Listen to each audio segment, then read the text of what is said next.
एक बार के राजा भेष बदल कर नगर में भ्रमण कर रहा था। अचानक वर्षा होने लगी। उसने एक मकान का दरवाजा खटखटाया। अंदर जाकर राजा ने गृहस्वामी से कहा, मैं कई दिनों से भूखा हूँ। भूख के मारे मेरे प्राण निकल रहा है। आपके पास जो कुछ भी हो मुझे तुरंत खाने को दे दो। गृहस्वामी स्वयं अपनी पत्नी व बच्चों सहित 3 दिन से भूखा था। घर में अन्न का एक दाना न था। वह बड़े धर्म संकट में पड़ गया। उसे समझ नहीं आ रहा था कि वह अपने भूखे अतिथि को कहां से भोजन करवाए।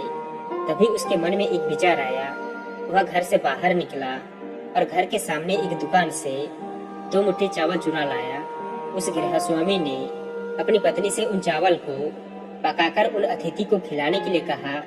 अगले दिन दुकानदार ने राजा से पड़ोसी की शिकायत की और कहा कि उसने दुकान से चावल चुराया है। राजा ने तत्काल उस व्यक्ति को बुलाया और चावल चोरी के बारे में पूछा। उस व्यक्ति ने अपना अपराध स्वीकार करते हुए कहा, बीती रात की पूरी घटना सुना दी। हाथ जोड़कर कहा, महाराज, मेरा स्वयं का परिवार 3 दिनों से भूखा था।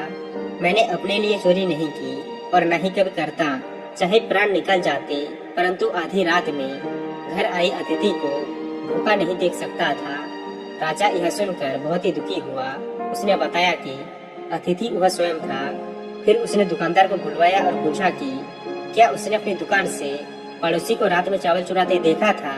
दुकानदार के हाँ कहने पर राजा ने कहा, इस घटना के लिए प्रथम दोषी मैं हूँ।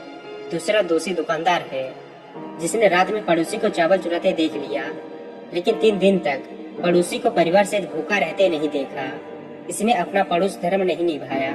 राजा ने उस दुकानदार को जाने के लिए कहा और उस गृहस्वामी को निष्ठा भाव से प्रसन्न होकर 1000 सोने की असरफियां दे दी।